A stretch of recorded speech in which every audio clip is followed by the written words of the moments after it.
Have you been in a community that you just felt seen and heard and loved and hugged and promoted?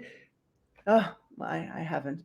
Maybe I have, but that is the dream. And I am here with Mrs. Community. Uh, she calls herself a creator, which I love because people sometimes say I'm a creative or I am creative. And you put in your title. That's bold. And I love that. Katrina, thank you for being on the Change Days podcast. Welcome. Pleasure to be here. So you are very popular, Missy. I invited a lot of your friends, our common contacts together, and everyone's like, "She's great. Yeah, I'll be there." Okay, and then I had to tell them it's not live. I'm sorry, but you must be in a lot of communities because a lot of people know you. And how important is it to be in these communities to be seen as you're an entrepreneur in a startup? Well, I mean, community for me is number one. I mean, I've always been part of or felt the need, I would say, to be part of a community in terms of a sense of belonging, shall we say. And I basically, obviously I'm from London.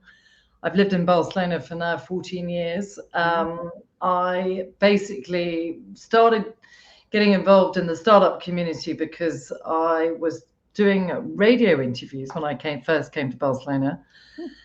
And I was, interested in interviewing startups. So in that way, I started building a community around the radio. And also the startup community in Barcelona. So hence, I'm sort of engaged with a lot of communities, and I've got to know a lot of people through that. And I sort of feel community is extremely important for the sense of support and networking. If you're a lone entrepreneur, it's great to be able to connect with other entrepreneurs to kind of get feedback and talk about your ideas. So I think that is important. It's also great for networking. So basically communities are excellent for building your networks and relationships. So, and collaborations, and who knows where that can lead to. That could lead to business sort of synergies and what have you. The other idea of community is knowledge sharing. I think it's very important. Number one, for me, I'm always learning. So my way of learning is through communities and through people and through attending workshops or whatever. So there's a lot to learn within communities, and also finding someone that might be able to sort of mentor you if you've got an idea, and to talk about that idea, that you're not just talking to yourself. So getting feedback from somebody else so that they can sort of, give you constructive feedback and sort of guide you and give you a bit of direction if you're a bit lost. So you're preaching to the choir, right? So it's like those are all they all make sense, and of course we all kind of get that you're going to get all of those things. So why the hell would people not go into communities? And what have you noticed with those kind of people that were resistant to it, and then when they popped into it? Do you have a case study? Or startups often are, well, from what I've seen in the startup scene in Barcelona, tend to be more reserved people, not the extroverted radio people that you and I might be. And so if we're talking to these guys, they don't love the networking. They don't love all of these, like, they don't love so many people. So what benefits are there in being in community if you don't love going to, the networking events? Yeah. I mean, I've sort of organized quite a few communities in and around Barcelona, and also obviously in London. Sort of, I used to do that in London. And I really enjoyed bringing people together. And there's there's a few sort of what I call lone wolves out there, who basically sort of feel very alone. And when I brought them into the community, I've noticed how they've shined their light. It's like sort of, they're being seen and being heard. Yeah. Obviously there's a lot of people that are shy and, don't feel comfortable kind of being in crowds of people. But Mhm. I mean, I can give you an example. I met an artist the other day. Not an entrepreneur, but an artist. He is an entrepreneur because he's an artist and creating art, and he's got great ideas. But he was feeling a bit alone, I think, in terms of his art and not knowing how to sell it. Mm. And I invited him to an event that I was organising, and he came in very sort of not, sort of reserved and not knowing how to sort of like start, shall we say. And then when he came, I saw him during the event and him sort of, coming alive within that event because people were listening to him and validating his ideas and giving him a sense of purpose. So beautiful. yeah, so it was an amazing thing to see, and that brings me joy to sort of give that platform to people in sort of giving them a sense of purpose. So those are the most beautiful words. We could sum that up, right? Being seen, being heard, giving purpose, right? Like, hello, human needs being met. And since we're humans, we need community, and we need community for exactly those three reasons, right? So when people aren't in communities and we're working alone at home in our well, I was gonna say in our garages. I thought that I'm like the Steve Jobs situation here, right? Or no, I'm in a nice nice cushy apartment and doing my work. But if people don't want to be heard, like, this is a thing. We offer radio interviews, we offer opportunities to speak at workshop, we offer a lot of stuff in our community. Like, we know a lot of the same people, and people don't take it because they're not good at public speaking, that they're shy, that they think nobody wants to talk to them, like all of these things. What a detriment to them getting their idea out. Like, what advice do you have to someone who isn't ready to be seen and be heard? Well, I would say, if you're a little bit sort of nervous, or you're a bit nervous about sharing your idea or your voice, start small. And sort of prepare, get involved, turn up at events, ask questions. That's a way of being heard. That's a way of giving yourself a voice in a small way, rather than having to put yourself immediately sort of on stage. And then if you're asking questions, you're going to be heard in that way. And also, I would say, shift your focus and focus, rather than focus, that feeling of being nervous about, oh God, everybody's looking at me. Yeah. Look at sort of focusing on helping others. How can I help? And that would make you feel part of that community and feel like you're giving to something that is going to make you feel worthy as well. I like your focus on the feeling part. You've said feel like 20 times. If this is your thing, community, and feeling is obviously coming up so much for you, where would you be without community? Miss London, who moved to Barcelona. Tell me a little bit about you. Well, I mean, I'm somebody that I struggle sort of working on my own. I'm not a lone wolf. I need people, and I mean, I need to feel alive, shall we say?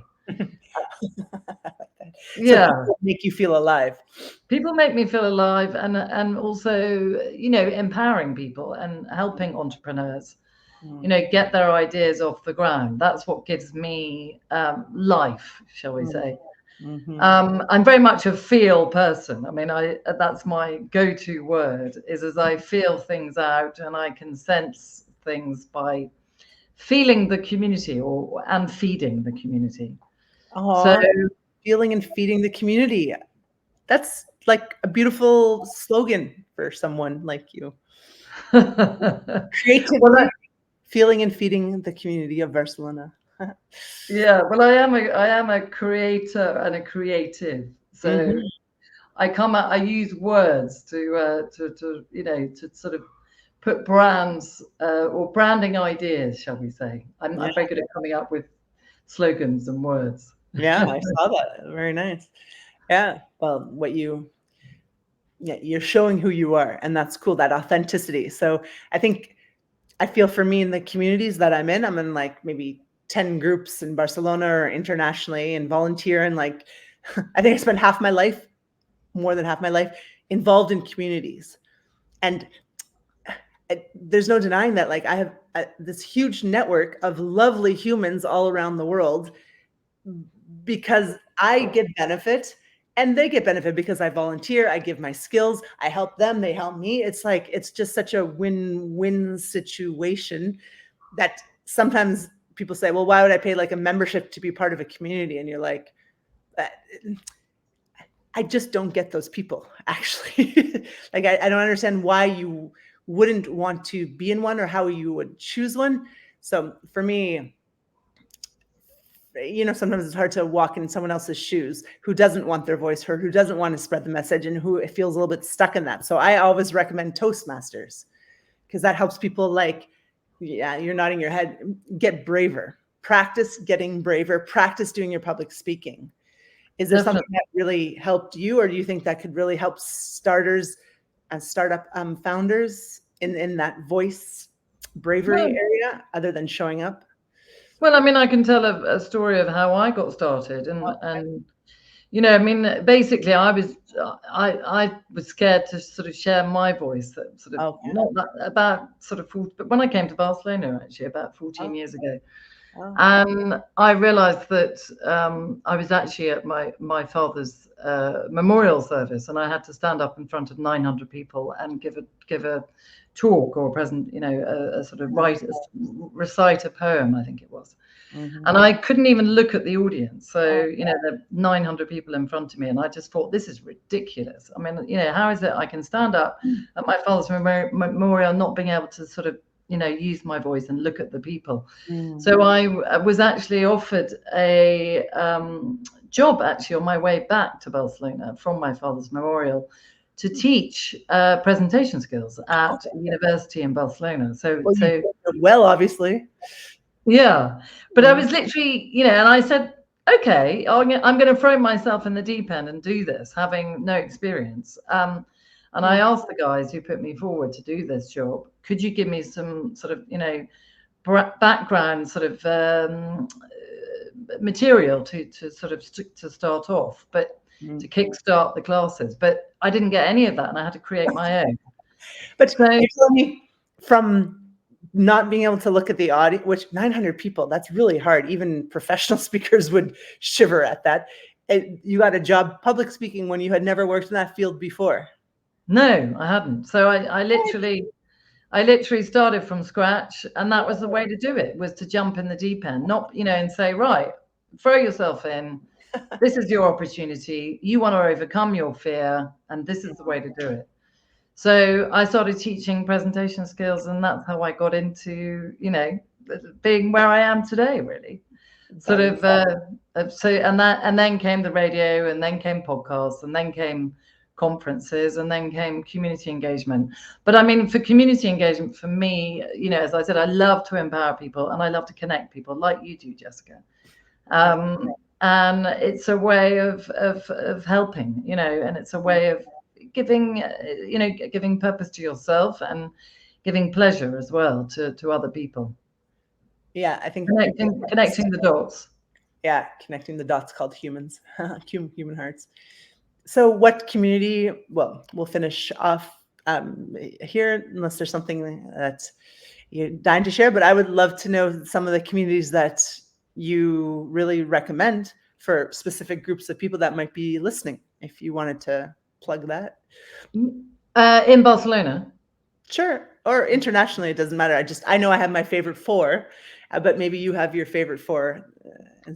First of all, tell me what your favorite 4 is, and I'll add to those. Yeah, well, Toastmasters is my baby. It gave me my entire life and career and 90% of my friends, so I love that one. I love the Applied Improvisation Network. I've learned all my facilitation from people who improvise and are very spontaneous.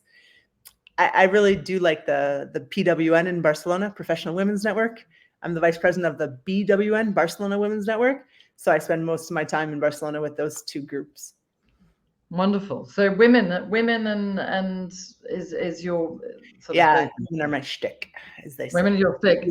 Yeah. So well, I mean, I've sort of belonged to communities that uh, sort of have very much sort of for entrepreneurs, I would say. And I'd say, I've been members of clubs in Barcelona, which, for example, the cover at the Savicta Hotel. Oh, yes. Yeah, I found it's been very organic, actually, the kind of Mm, people that I've met there, okay. and very nice people, unexpected. I mean, unlike sort of, if you remember, for example, I mean, Soho's fine, but Mm, it's for creatives, and there's a sort of image to that, and it's not necessarily what I call authentic mm, image. mhm, But mhm. I am sort of members of certain clubs, and Norskin, which is a sort of social impact community and co-working space. Oh, I like what they do. mm, I think that they're building something great, connecting sort of the community around social impact, which I feel passionate about. mhm, So I think for me, 4 years from now, mhm. I've been a little bit a part of that Mobile World Congress. I've been supporting female startups in UAE. I really enjoyed, Oh, yeah, wow. really enjoyed that. Cool.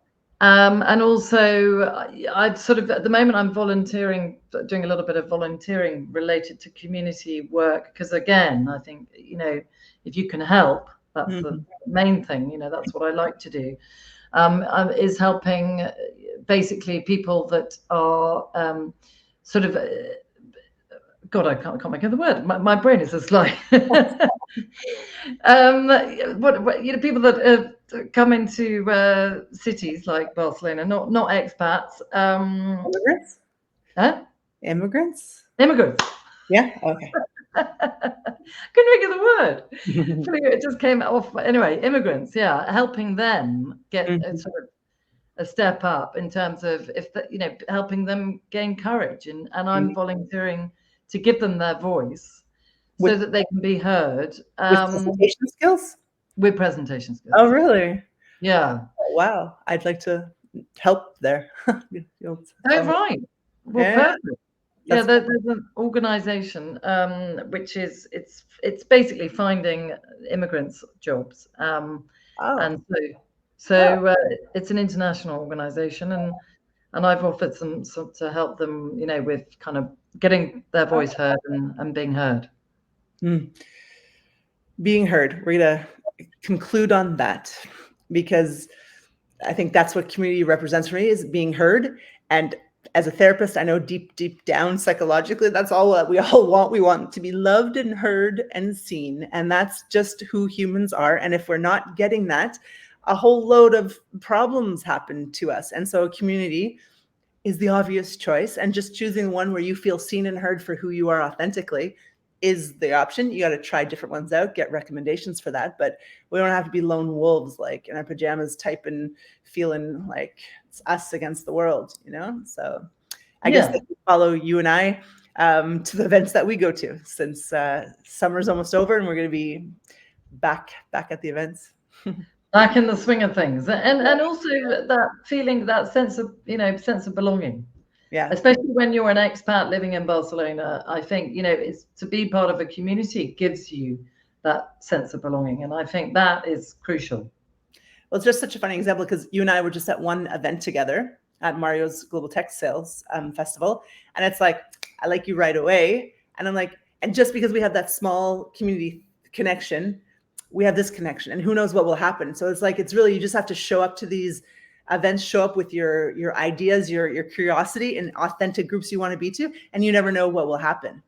It's like, it's a great example. Just go be you and find people who appreciate you. You got to go though, right? They have to. Exactly. The Yeah. magic happens within communities. I want that to be the last sentence, but I'm a host, so I have to finish it off. So I'm going to say thanks for coming. And you're going to say that sentence again, and I'm going to press end recording. Thanks for coming, Katrina. It's been absolutely lovely. Well, wonderful to talk to you. Thank you for having me, Jessica. Bye. Take care. Bye.